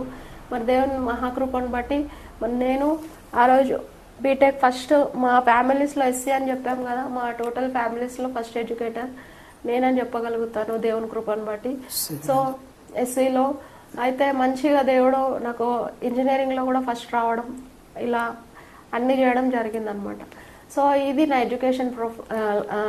ఎడ్యుకేషన్ గురించిన సాక్ష్యము. అయితే ఇంత మంచిగా దేవుడు నన్ను నిలబెట్టుకున్నందుకు దేవునికి మహిమ కలుగును గాక. మరి మీరు కూడా ఇలా ఒకవేళ ఏది మా వల్ల అవ్వడం లేదు, ఎగ్జామ్స్ అవ్వడం లేదంటే దేవుని పైన ఆధారపడండి. యాజ్ ఎ స్టూడెంట్గా దేవుడు ఖచ్చితంగా మిమ్మల్ని ప్రోత్సాహపరిచి ముందుకు తీసుకెళ్తాడు. ఎందుకంటే నాకు ర్యాంక్ రావడానికి కానీ కాలేజ్లో సీట్ రావడానికి కానీ అవకాశం లేని సమయంలో దేవుడు నాకు అవకాశం ఇచ్చి నడిపించుకున్నాడు. మరి నేను కాలేజ్ ఫీజులు కట్టుకోవడానికి కూడా చిన్న చిన్న అమౌంట్స్ ఉంటాయి కదా, ఇట్లా డిపాజిట్ అమౌంట్ 5,000 10,000. సో నేను అట్లా జాబ్స్ చేసుకుంటూ ఉన్న అమౌంట్ని ఎవరి పైన ఆధారపడకుండా శశి ఫార్మా అనే వాళ్ళ దగ్గర వర్క్ చేయడాన్ని బట్టి మరి మనకు మేలు చేసిన వాళ్ళని మనం మర్చిపోదు కాబట్టి వాళ్ళ పేరు నేను తీస్తున్నాను. మరి వాళ్ళు డబ్బులు 3 months శాలరీ హోల్డ్ చేసి తర్వాత వాళ్ళు ఇంకా కొద్దిగా అమౌంట్ కలిపి వాళ్ళు నా కోసం మరి ముందుకు వచ్చి వాళ్ళ ఇంట్లో రిలేటివ్స్ని పంపించి కౌన్సిలింగ్ ఎవ్రీథింగ్ కాలేజ్ సెలెక్షన్ వరకు కూడా వాళ్ళు నాకు హెల్ప్ చేసిర్రు. దేవునికి మహిమ కలుగును గాక, కుటుంబాన్ని కూడా దేవుడు రక్షించును గాక. అయితే అట్లా నేను ముందుకు వచ్చిన తర్వాత మరి ఆ సెకండ్ నేను ఇట్లా చదువుతున్న క్రమంలోనే మరి మా మమ్మీకి ఏదో రకంగా నేను సపోర్ట్ చేయాలి నా వంతు అని చెప్పి చిన్న చిన్న జాబ్స్ ఏం కాదు, నా స్థాయికి మించిన జాబ్సే అవి అప్పట్లో. అయితే ఒక ఫిట్నెస్ సెంటర్లో జాబ్ చేస్తూ 5 to 9 ఆ సమయంలో అంత టైమింగ్ స్పెండ్ చేయాల్సి వచ్చేది జాబ్లో. ఇటేమో ఎడ్యుకేషన్ ఏమో మంచి అకాడమిక్స్ మిస్ అయిపోయాడు అనమాట నాకు. అంటే చదువుకోవడానికి టైం ఉండక కాలేజ్ అయితే డుమ్మ కొట్టేదాన్ని కాదు బై గాడ్స్ గ్రేస్.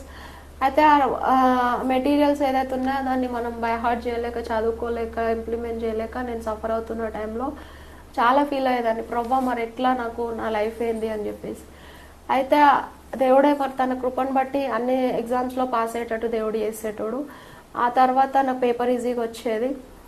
అయితే నాకు ఇప్పటి వరకు నాకు గుర్తు నా చైల్డ్హుడ్ కానీ నా యొక్క ఎంగేజ్ కానీ నేను అనుభవించిన అన్ని శ్రమలే, సంతోషం అనేది లేదు. కానీ నాకు ఇచ్చిన మంచి కృప ఏంటంటే దేవుడు ఎడ్యుకేషన్. నాకున్న దాన్ని బట్టే నేను హైలైట్ చేసుకోగలుగుతాను. మన దేవునికి మహిమ కలుగును గాక. ఆ సెకండ్ ఇయర్లో ఉన్నప్పుడే తను నా జీవితంలోకి మరలా రావడం జరిగిందనమాట.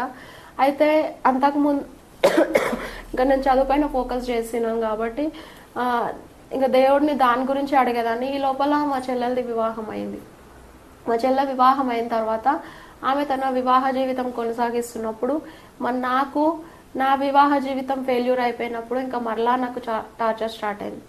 ఇప్పటి వరకు ఊరు పేరు లేని బంధువులందరూ మళ్ళా రావడం, మరి ఈ అమ్మాయి పరిస్థితి ఏంది, ఈమె ఇక ఇంతే అన్ని మరలా వేధింపులు స్టార్ట్ అవడాన్ని బట్టి మరలా తట్టుకోలేక దేవుని దగ్గరికి వెళ్ళేదాన్ని. ఇది ఎప్పుడు జరిగిందంటే మా చెల్లె ఇంటర్మీడియట్లో ఉన్నప్పుడు తన వివాహం అయింది. తర్వాత నేను ఇంజనీరింగ్ సెకండ్ ఇయర్లో ఉన్నప్పుడు ఆ 2 years 3 years మళ్ళీ నేను సఫర్ అయ్యాను అనమాట. సఫర్ అయినప్పుడు దేవుని దగ్గర పెడితే మళ్ళీ దేవుడు వాగ్దానం చేస్తున్నాడు, ప్రభా నా జీవితం ఏంటి మరి ఎట్లా. నేనైతే ఈయనకు లెటర్ రాసి ఇచ్చేసిన వెళ్ళిపోయినా కదా, ఇంకా నేను వేరే మ్యారేజ్ కానీ ఏది కానీ నేను ఆలోచించలేదు. నా స్టడీస్ ఫస్ట్ అయిపోవాలన్న ఆలోచనలో నేను ఉన్నాను. కానీ వీళ్ళందరూ మళ్ళీ నన్ను వేధిస్తున్నారు. ప్రభా ఒక్కసారి నాతో మాట్లాడు, నా జీవితంని మరి ఎట్లా అన్నప్పుడు మరలా దేవుడు మాట్లాడాడు. యెషయా గ్రంథం 54:6. ప్రతి విషయంలో దేవుడు నాకు వాగ్దానాల ద్వారానే నేను మాట్లాడడం, బలపరచడం. మనుషులు ఎవ్వరు బలపరచలేదండి, ఎవ్వరు. ఈవెన్ నా తల్లిదండ్రులైనా నా భర్త అయినా పక్కనే ఉన్నారు కదా. అయితే నా సాక్ష్యాన్ని బట్టి తను రియలైజ్ అయ్యి ఇంత దేవుని కృప ఉన్నప్పుడు ఎందుకు వదులుకోవాలని తను కూడా తాగుడు మానేయడం జరిగింది అనమాట. ఇంకా కొద్దిసేపట్లో అది కూడా మీకు సాక్ష్యం చెప్తాను. సో 54వ అధ్యాయం 6వ వచనం. నీ దేవుడు ఈ మాట సెలవిచ్చుచున్నాడు, విడవబడి దుఃఖాక్రాంతురాలైన భార్యను పురుషుడు రప్పించున్నట్లు, తృణీకరింపబడిన యవ్వనపు భార్యను పురుషుడు రప్పించున్నట్లు యెహోవా నిన్ను పిలుచుచున్నాడు. అంటే నాకు యెహోవా నిన్ను పిలుచుచున్నాడు అన్న మాట ఆల్రెడీ దేవుడు పిలుచుకున్నాడు. ఎప్పుడో నా టైం వచ్చినప్పుడు నాకు సేవ ఉంటే ఉంటుంది, లేదంటే ఏదో అని నాకు తెలియదు అంతా. దేవుని స్వరం అయితే చిన్నప్పటి నుండి నా లోపల వినిపిస్తుంది, సేవ సేవ అని. కానీ నా చదువు అయిపోయినాక నేను సేవ చేస్తా, నేను విడిచిపెట్టబడిన దాన్ని నా సాక్ష్యం ఓరింటారు ప్రభా అని ఇట్లా నేను అనుకొని ఇంకా స్టడీస్ పైన ఫోకస్ చేస్తున్నప్పుడు ఈ మాటలు నాకు వినిపించడాన్ని బట్టి విడవబడిన భార్యని పురుషుడు తిరిగి రప్పిస్తాడా అని మళ్ళీ నాకు ఒక ఆలోచన వచ్చింది. మరి అట్లాంటప్పుడు నా భర్త నన్ను ఎందుకు యాక్సెప్ట్ చేయలేదు ప్రభా? మరి తను బైబిల్లో ఎన్ని ఉన్నాయి కదా, అబ్రహాము తన భార్య అయిన శారా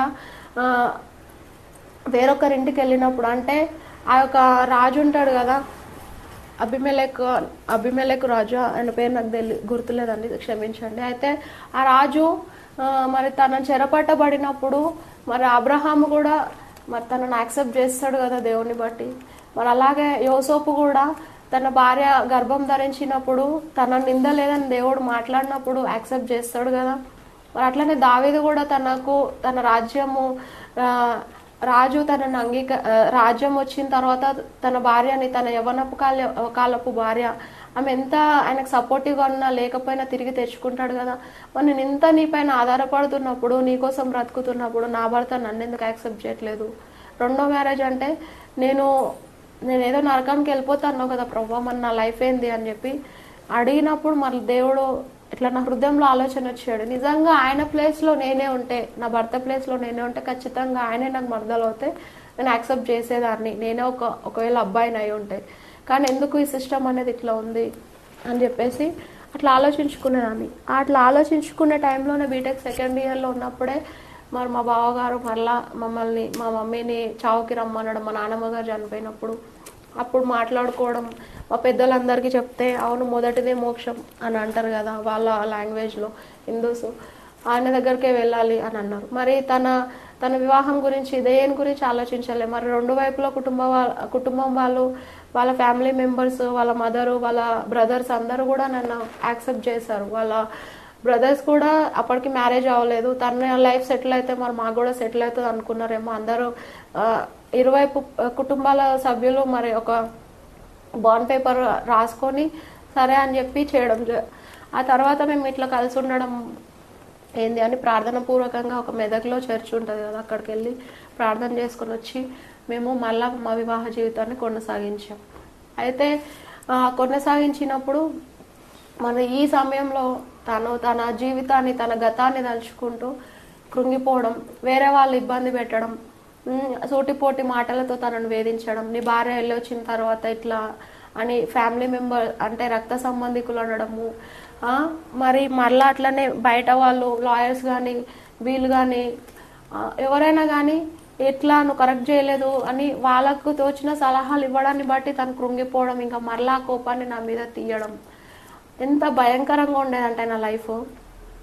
నేను పరలోకం గురించి డెసిషన్ తీసుకున్నందుకు నాకు ఈ లైఫ్ అప్రవ్వా అని చెప్పి దేవుణ్ణే ఇంకా వేడుకునేదాన్ని. మనుషులకు ఎవరు చెప్పినా నా కష్టాలు తెల్లారు, ఎందుకంటే మనుషులే మమ్మల్ని గ్యాదర్ చేసారు. ఫస్ట్ టైం అయినా సెకండ్ టైం అయినా అలా ఎవరి అవసరాలకి ఒకరిని కలుపుతారు, విడగొడతారు. సమాజం అట్లున్నారు.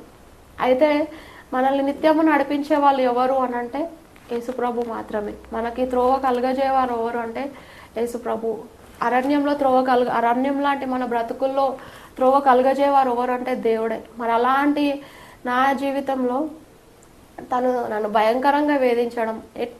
నాకు ఒకవైపు ఎగ్జామ్స్ ఉన్నాయి అని అంటే సెకండ్ ఇయర్లో తన దగ్గరకు వచ్చినాక ఒక 6 months వరకు తను నాకు చాలా సపోర్టివ్గా ఉన్నాడు. నాకు కావాల్సిన బుక్స్ తెచ్చియడం, తన కావాల్సిన ఫుడ్స్ అలాంటివి అరేంజ్ చేయడం, కాలేజ్ దగ్గర డ్రాప్ చేయడం, ఇవన్నీ మంచిగా ఉండేవి. తర్వాత రాను ఎట్లా అంటే ఇంకా తన హృదయం మొత్తం కూడా కృంగిపోవడంతో నా మీద రివెంజ్ తెచ్చుకోవడం స్టార్ట్ చేసినాను. ఎక్కడ పడితే అక్కడ కొట్టడము, తన్నడము. ఒకసారి కొడితే ముక్కు పై నుండి కొడితే ముక్కులో నుండి బ్లడ్ వచ్చింది. చాలా గాయాలు, నా ఒంటి నిండా గాయాలు. మా మామయ్య వాళ్ళని వీళ్ళకి చెప్పుకొని వాళ్ళని ఇబ్బంది పెట్టడం కూడా నాకు ఇష్టం లేదు. ఎవరికి చెప్పుకున్నా ఎవరేం చేయలేరు కదా. ఇంకా నీ చిత్తమే ప్రభా అని చెప్పి ఆ తన్నులు తినుకుంటేనే ఎగ్జామ్స్ రాసేదాన్ని. అట్లా రాసినప్పుడు దేవుడు తన మహాకృపను బట్టి నాకు సక్సెస్ ఇచ్చి బీటెక్ 4th year అయిపోయింది. తర్వాత నాకు మంచి జాబ్ కూడా దేవుడు అరేంజ్ చేసింది, గవర్నమెంట్ జాబ్. అంటే కాంట్రాక్ట్ బేస్ అనమాట. జిహెచ్ఎంసీలో 2 years వరకు నేను జాబ్ చేసిన. అయితే మరి ఈ గ్యాప్లో తను మారడం కోసం మా రక్త సంబంధికులు అనేటువంటి వాళ్ళు, మా చుట్టుపక్కల ఉన్నటువంటి వాళ్ళు, నేను ఇంత క్రిస్టియన్నే కదా, మరి దేవుని ఒక్కసారిగా భర్తే ప్రపంచం అనుకుంటారు స్త్రీలు, వాళ్ళే లైఫ్ కదా. మరి అట్లాంటి సమయంలో మరి నేను ఇంత స్ట్రగుల్ అవుతున్నా, ఇంకా నాకు ఏ ఆధారం లేదు అని చెప్పి నేను అంతా కృంగిపోతున్నప్పుడు వాళ్ళు నా బాధను చూడలేక అక్కడికి ఇక్కడికి తీసుకెళ్ళారు మా చుట్టాలు. ఈ గుడికి మొక్కితే బాగవుతుంది, ఆ గుడికి మొక్కితే బాగవుతుంది అని చెప్పి నన్ను చాలా వేధించారు అనమాట. వేధించారు అంటే దేవుడి నుండి దూరం చేసిరు అనమాట. సరేలే ఈయన మారితే బాగుంటుంది కదా, ఎవరైతే ఏంది అని చెప్పి నేను కూడా దేవుడు లేడేమో, ఇక ఆయన నన్ను విడిచిపెట్టిండేమో, దేవునికి ఇష్టమైన లైఫ్ కాదేమో ఇది, నేను కూడా ఇంకొక అమ్మాయిని మళ్ళీ నేను మోసం చేసి నేను వచ్చినానేమో అని చెప్పి ఇట్లా నన్ను కూడా రకరకాల ప్రశ్నలు వేధించినప్పుడు, ప్రభా ఇంకా నీ చిత్తం అనేసి ఇంకా నేను ప్రార్థనతో పాటుగా ఇటు కూడా నేను వెళ్ళేదాన్ని. ఎక్కడ తీసుకెళ్తే అక్కడ దర్గాలకని, పూజలకని, అక్కడ ముడుపు కట్టు, ఇక్కడ ముడుపు, వేలల్లో డబ్బులు పెట్టేదాన్ని. నాకు ఎందుకంటే గవర్నమెంట్ జాబ్ చేతిలో ఉంది కదా, అప్పట్లో నా శాలరీ మంచిగానే ఉండేది. నా భర్త మారితే చాలు అని చెప్పేసి అట్లా అనుకొని నేను మొత్తం అక్కడ ఇక్కడ చేస్తే ఇంకా డబల్ అయిపోయేది ఆయన టార్చర్. నాకు డబల్ అయిపోయి ఇంకా నన్ను ఇంకా ఎక్కువ కొట్టడం. ఇంతకుముందు మేము రూమ్ తీసుకొని బయట ఉండేవాళ్ళం, ఆ తర్వాత ఇప్పుడు ప్రజల మధ్యలోనికి వచ్చేసినాం, అంటే మా సొంత ఇంటికి వీళ్ళ గృహానికి వచ్చేసినాం. ఇంకా వేధింపులు ఎక్కువ అవడమే కానీ తక్కువ అవడం కాలేదు. నేను ఎవరిని బ్లేమ్ చేయదలుచుకోలేదు, దయతో క్షమించండి. నన్ను అర్థం చేసుకున్న వాళ్ళంతా దూరం అయిపోయారు. సో నన్ను ఎంతగా వేధించాలో అంతగా ఒక స్త్రీ ఎన్ని కష్టాలు పడకూడదు అని నేను పడ్డా. ఎందుకంటే నేను చెప్పొద్దు నా భర్తని ఇట్లా నేను రాంగ్ ప్రాజెక్ట్ చేయొద్దు అని అనుకున్నప్పుడు ఈయననే అన్నారు, నీ సాక్ష్యాన్ని బట్టి కొంతమంది స్త్రీలు రక్షించబడతారు, ఎంతోమంది భర్తల కారణంగా అబొట్టాన్ని అవుతున్న వాళ్ళు ఎంతోమంది ఉన్నారు, సూసైడ్ చేసుకున్న వాళ్ళు ఉన్నారు, చెప్పు పర్లేదు, దేవుడే కదా సాక్ష్యం ఇచ్చింది అని అంటే నేను మీ ముందుకు వస్తున్నాను ఈరోజు. సో ఆయన అంతా వేధిస్తుండే అనమాట. మా బాబు కూడా పుట్టిండే ఈ సమయంలో. పుట్టినప్పుడు ఆయన కూడా ఇక్కడ ఉండేవాడు, అక్కడ ఉండేవాడు. కంప్లీట్గా రక్షణ అనేది, సాల్వేషన్ ఎట్లా మనం కొనసాగించాలనేది తెలియదు. అంతా చెప్పేవాళ్ళు మా కుటుంబాలలో మేము అన్యులం కదా, మేము హిందూస్ నుండి వచ్చిన వాళ్ళం కాబట్టి సరైన గైడెన్స్ ఇచ్చేవాళ్ళు ఎవరు లేరనమాట. ఎందుకంటే మేము వెళ్ళే మార్గం ఇటు అటు ఎవరు డిస్టర్బ్ చేస్తే అటు వెళ్ళిన మార్గంలో ఉండి అట్లా వెళ్ళేసరికి మాకు ఏమైందంటే ఇంకా ఆయన ఇంకా వేధించడం, డబుల్ ప్రమోషన్ అన్నలాగా అయిపోయింది నా లైఫ్.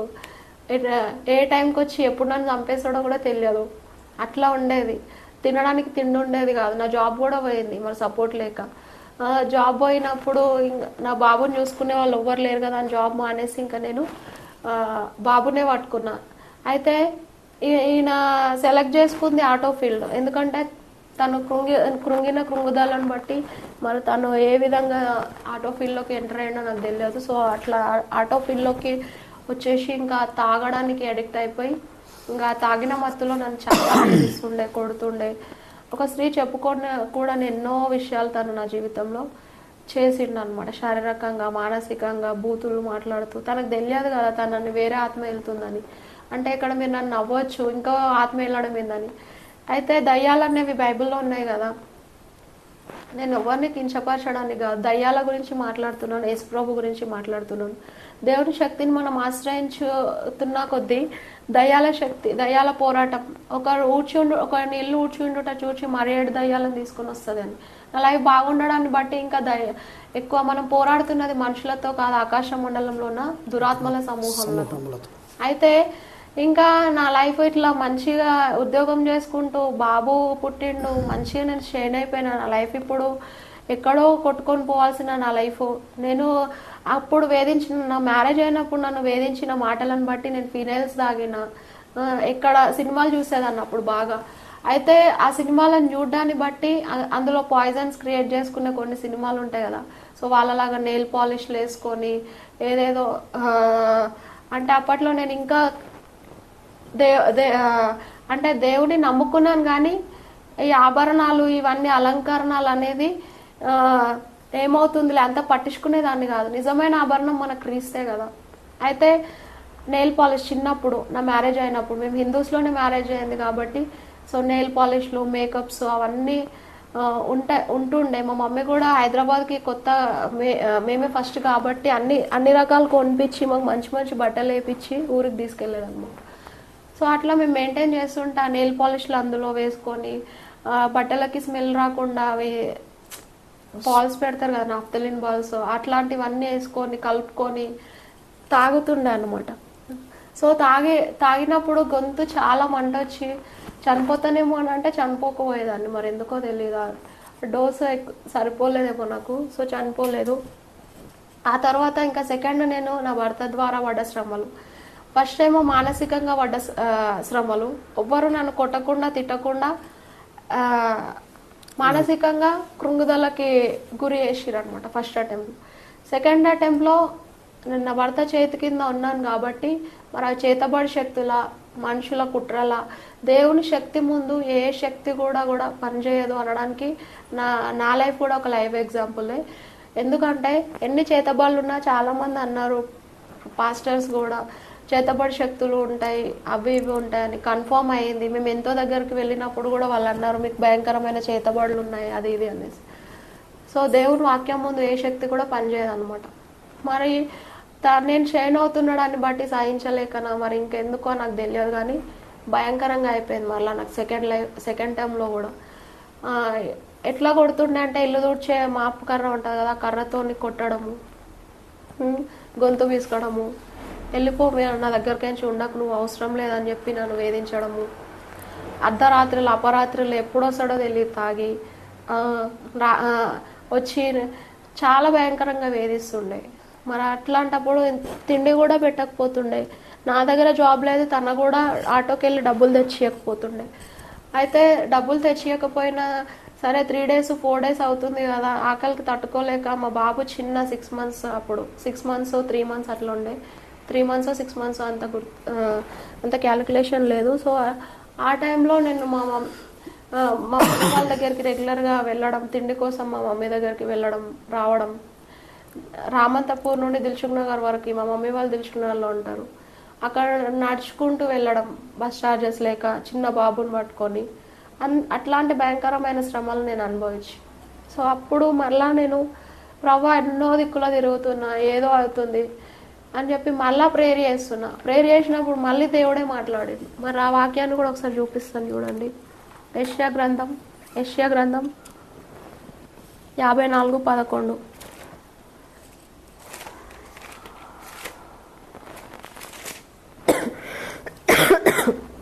ప్రయాసపడి గాలివాన చేత కొట్టబడి ఆదరణ లేక ఉన్నదానా, నేను నీలాంజలములతో నీ కట్టడమును కట్టుదును, నీలములతో నీ పునాదులను వేయుదును.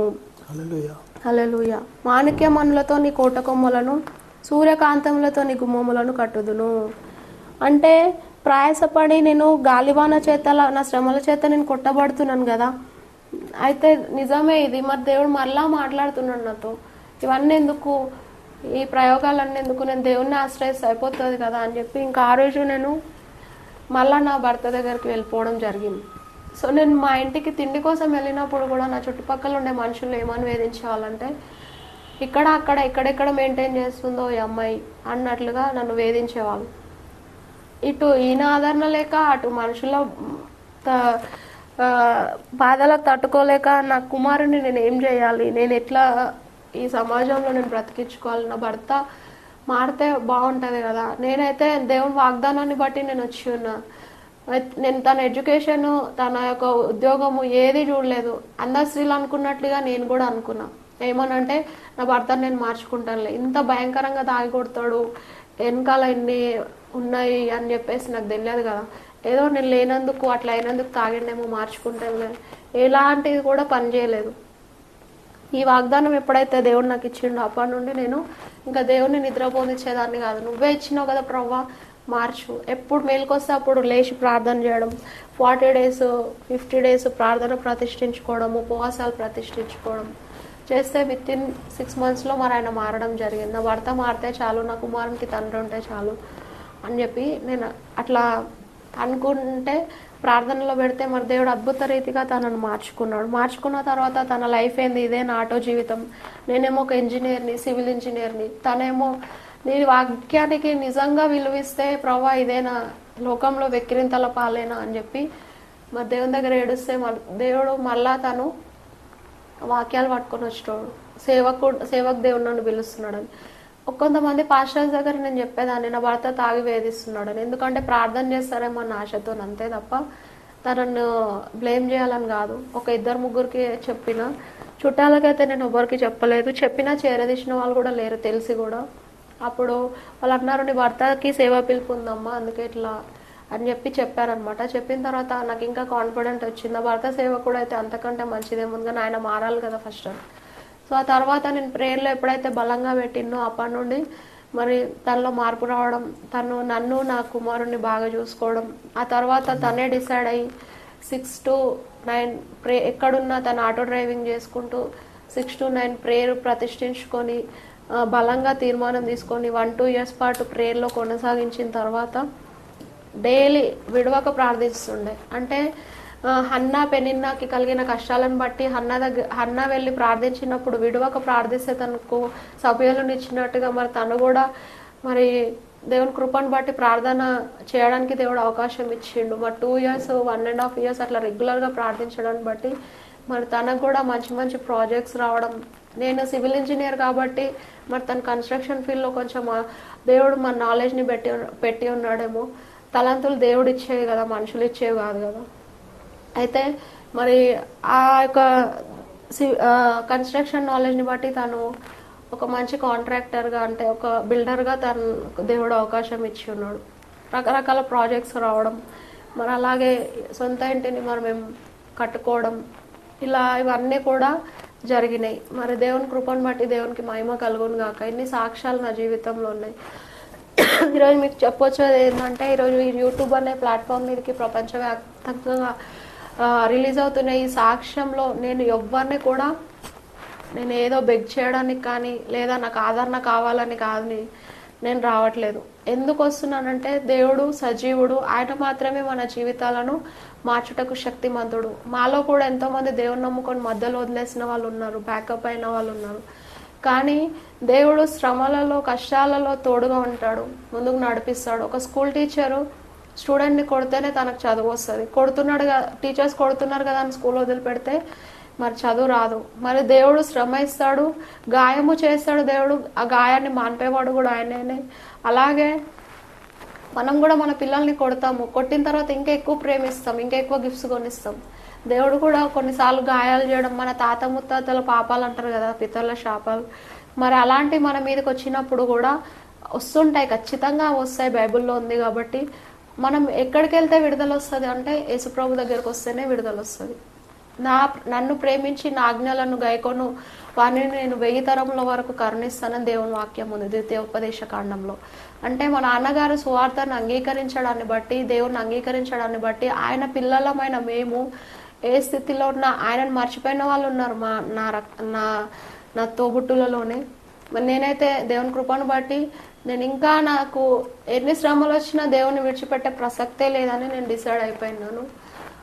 ఎప్పుడో ఇది ఈరోజు డిసైడ్ అయింది కాదు, నేను ఎప్పుడో 10 సంవత్సరాల క్రితం నా భర్త త్రాగుతూ వేధిస్తున్నప్పుడే నేను డిసైడ్ అయిపోయినాను. అయితే 1000 తరముల వరకు దేవుడు కరుణిస్తా అన్నాడు కాబట్టి జస్ట్ మా నాన్న సువార్తను అంగీకరించి నామకార్థ క్రైస్తవునిగా ఉన్నప్పుడే మా పట్ల దేవుడు చూపించి విడవక మా ఎడల కృప చూపిస్తున్నాడు. దేవుడు నా పట్ల ఇంకా ఎక్కువగా కృప. ఎందుకంటే ఇంటికి తొలి బిడ్డ నా బిడ్డ అన్నాడు. ఎన్ని శ్రమలు వచ్చినా, ఎన్ని పోరాటాలు వచ్చినా నేను మనుషుల దగ్గరికి వెళ్ళాను, ఫస్ట్ దేవుని దగ్గరికి వెళ్తాను. అయితే నేను మనుషులను యాచించింది కూడా ఏం లేదు. నా పుట్టింటి వాళ్ళని నాకు ఈ చీర తెండి, ఆ గాజులు తెండి అని వేధించింది లేదు. మా అత్తింటి వాళ్ళని కూడా నేను వేధించింది లేదు. నాకుంటే తినడం, లేకపోతే మానేయడం. మరి నా జాబ్ మీద కొట్టినారు, నా వివాహ జీవితం మీద కొట్టినారు మనుషులు. నా లైఫ్ మొత్తం నేను స్ట్రగుల్ అవ్వకుంటూనే వస్తున్నాను. కానీ ఎన్ని పోరాటాలు వచ్చినా, ఎన్ని అలలు నా జీవితం మీదకి వచ్చినా, అగ్ని వంటి శ్రమలు వచ్చినా దేవుడు నా చేయి పట్టుకొని ఇంకా ఇంకా పైకి తీసుకొని వస్తున్నాడు. Now I'm working as a English teacher in some other school. అంటే నేను ఒక ఇంగ్లీష్ టీచర్గా వర్క్ చేస్తున్నాను. నేను ఎక్కడో చిన్న చిన్న చదువులు చదివి ఇళ్లలో పనిచేసిన నేను గవర్నమెంట్ జాబ్ పొడగొట్టుకున్నా, మంచి బిజినెస్లు చేయడానికి దేవుడు ఆధిక్యతను ఇచ్చి ఉన్నాడు.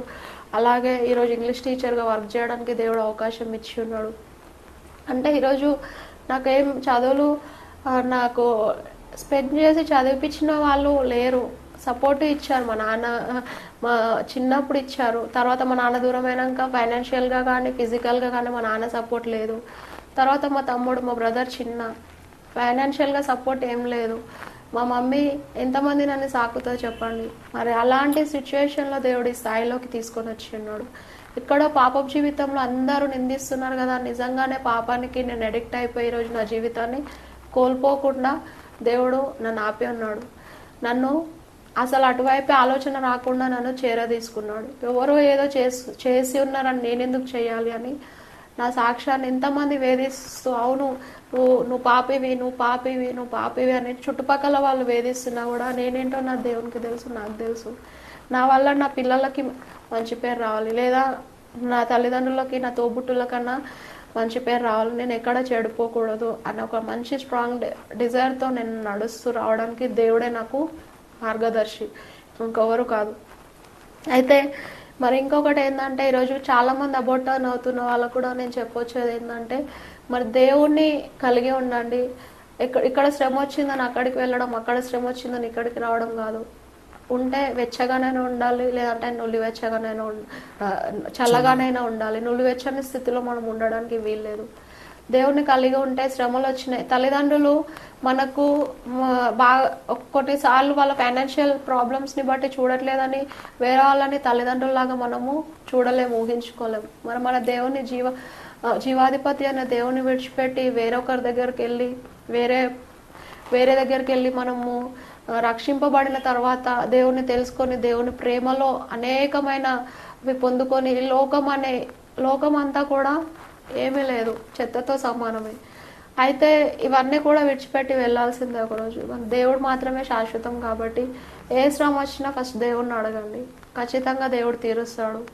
ఎందుకంటే శ్రమలు అనేవి కొద్ది కాలమే. అవి ఎప్పుడు నేను నరుని శోధిస్తే ఎక్కువ కాలం శోధించనని దేవుని వాక్యమే చెప్తుంది. నా మూలంగా దేవుని జీవాత్మ నశించిపోను అని. అయితే మరి ఇన్ని వాక్యాలు ఇచ్చినప్పుడు బైబిల్ చదవం మనం, నామకార్థంగా ఎక్కడో వాక్యాలు వింటుంటాం.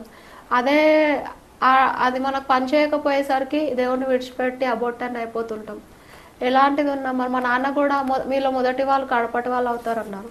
మా నాన్న కూడా నామకార్థ క్రైస్తవునిగా మిగిలిపోయినాడు. ఇప్పుడు తన ఏజ్ కూడా అయిపోయి చేతగాని పరిస్థితిలో ఉన్నాడు. ఇప్పుడు అందరం సంతోషంగా ఉన్నాం. మా నాన్న మా మమ్మీ ఒక దగ్గర బ్రతకకపోయినప్పటికీ మా హ్యాండ్ ఓవర్లోనే ఉన్నాడు. మా నాన్నగారు ఉన్నారు, మా మదర్ కూడా మా హ్యాండ్ ఓవర్లోనే ఉన్నారు. అయితే ఎవరో ఏది ఇవ్వట్లేదని, లేదంటే ఏదో రిజర్వేషన్లు లేవని, ఇంకా ఏదో అని కాదు. సృష్టికర్త ప్రపంచాన్ని సృష్టించాలి, దేశాన్ని కాదు. మరి మనల్ని సృష్టించిన దేవుడు మనల్ని తల్లి గర్భంలో నిర్మించినది మొదలుకొని ఈ దేవుడు సదాకాలం మనకు దేవుడైనాడు. మరణం వరకు ఆయన మనల్ని నడిపిస్తాడని దేవుడు వాక్యం సెలవిస్తుంది. మనం చనిపోయే వరకు కూడా దేవుడు మనల్ని నడిపిస్తాడు. ముదిమి వచ్చే వరకు నేను నిన్ను ఎత్తుకొని రక్షించేవాడు నేనే. హాస్పిటల్స్ ఉన్నాయి, లా అండ్ ఆర్డర్ ఉంది, ఎన్నో హాస్పిటల్స్ వెళ్తుంటాం, ఎంతోమంది పోలీసులని లాయర్స్ని మనము కన్సల్ట్ అవుతుంటాం, మనకు న్యాయం జరిపించమని. దేవుడు న్యాయం జరిపించకపోతే ఎవరి దగ్గర నుండి మనకు న్యాయం రాదు. ఏ హాస్పిటల్కి వెళ్ళినా మనం ఎన్ని వేలు ఖర్చు పెట్టినా, ట్రీట్మెంట్ ఎంత తీసుకున్నా, దేవుడు మనకి ఆయుష్ని ఇవ్వకపోతే మనం ఏమి చేయలేం. ఆయుష్ని ఇచ్చేవారు కూడా దేవుడే. ఉంది, నేను నీకు న్యాయం తీరుస్తానని ల్యాండ్ ఆర్డర్ గురించి అన్నాడు దేవుడు. అట్లనే నేను చావను, సజీవుడనే యెహోవా కృపను నేను వివరిస్తానని దేవుని కోసం తీర్మానం తీసుకొని దేవునితో నేను నడుస్తాను అనుకున్న వాళ్ళకి ఖచ్చితంగా దేవుడు స్వస్థతనిస్తాడు.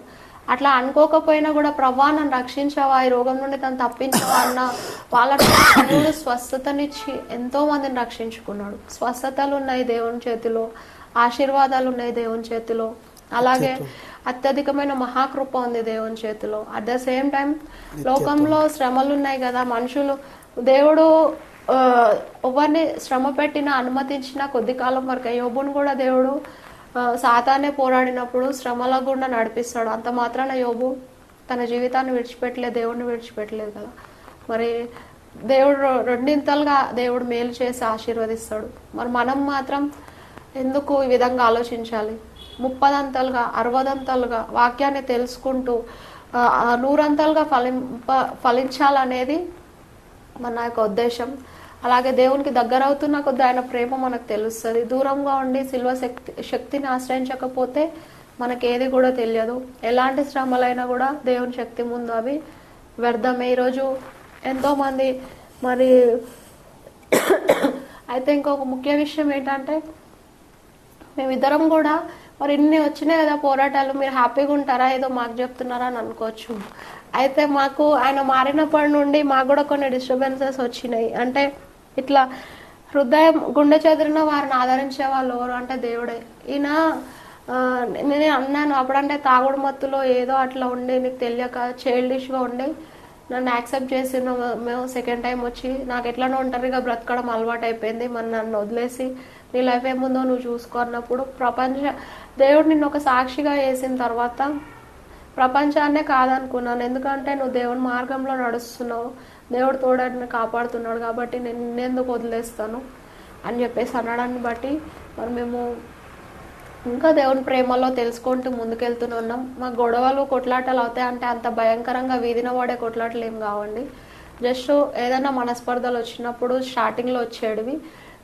ఆ తర్వాత దేవుడు వాటిని కూడా తీసేసి మరి మమ్మల్ని ముందుకు నడిపించుకున్నాడు. సాతానుడు ఎప్పుడు కూడా హృదయాన్ని గాయపరిచి గుండె చెదిరింపచేసి మనుషులు మాట్లాడుకునే మాటలను బట్టి గుండె చెదిరిపోయేలాగా చేస్తుంటాడు. కానీ దేవుడు మాత్రం గాయంలో నింపుతూ ముందుకు తీసుకెళ్తాడు అనమాట. మన సాక్ష్యంలో ఎలాంటివన్నీ మిస్టేక్స్ వస్తే దయతో క్షమించండి. ఎందుకంటే నేను ప్రపంచానికి ఈరోజే ప్రపంచానికి మొట్టమొదటిసారిగా నేను రిలీజ్ చేస్తున్నాను. ఎన్నోసార్లు ఇప్పటికీ నేను చెప్పి ఉన్నాను, నేను ఎవరికి చెప్పుకోలేదు. ఒక 2-3 చర్చెస్లోనే ఈ సాక్ష్యం నేను చెప్పినప్పుడు మరి చాలా మంది వాళ్ళు ఆనందించారు. తెలిసిన వాళ్ళైతే చెప్పడాన్ని బట్టి మేము రహస్యంగా వెళ్ళి ఎవరైనా ప్రాబ్లం ఫేస్ చేస్తున్నారు అన్నప్పుడు వాళ్ళకి వెళ్ళి కౌన్సిలింగ్ ఇస్తాం, వాళ్ళు మార్చుకుంటారు. కోర్టు దాకా వెళ్ళిన ప్రాబ్లమ్స్ కూడా సాల్వ్ అయిపోతుంటాయి అనమాట. మరి దేవుడు మాకు ఇచ్చిన కృప అంతే. ఈ జీవితం దేవుని కొరకు ఉన్నది. ఇప్పుడు ఈ సాక్ష్యం విన్న తర్వాత ఎన్ని రూమర్స్ వస్తాయో, ఎంతమంది ఏమంటారో తెలియదు, కానీ భరించడానికి దేవుడు ఆల్రెడీ సాక్ష్యం ఇచ్చి ఉన్నాడు. బ్రతుకును మార్చుకొని ముందుకు వెళ్ళడానికి ప్రయత్నిస్తున్న వాళ్ళని ప్రోత్సాహపరిచేది కాకుండా ఇంకా రాళ్ళు వేసి ఇంకా గాయపరిస్తే మరి అది మీ యొక్క నాలెడ్జ్కే నేను వదిలేస్తున్నాను. మరి సాక్ష్యం విని నిజంగా మీలో బయలుపడిన వాళ్ళని బట్టి దేవునికి మహిమ కలుగును గాక. అయితే మరి ఇంకొక విషయం ఏంటంటే, ఈ సాక్ష్యం ఎవరికైనా అవసరం ఉన్నట్లయితే ఖచ్చితంగా మేము వస్తాము. అన్నను కాంటాక్ట్ అవ్వండి, లేదంటే మమ్మల్ని అయినా కాంటాక్ట్ అవ్వండి. Praise the Lord. దేవుడిచ్చే సాక్ష్యాన్ని బట్టి దేవునికి మహిమ కలుగును గాక. సేవ విషయం ఇంతవరకు ఓపికతో విన్నందుకు మీకు అందరికీ కృతజ్ఞతలండి. ఇంతవరకు నా ఛానల్ సబ్స్క్రైబ్ చేసుకోకపోతే దయచేసి సబ్స్క్రైబ్ చేసుకోండి, లైక్ చేయండి, షేర్ చేయండి. ఇంకా లేటెస్ట్ వీడియోల కోసం బెల్ ఐకాన్ మీద క్లిక్ చేయండి.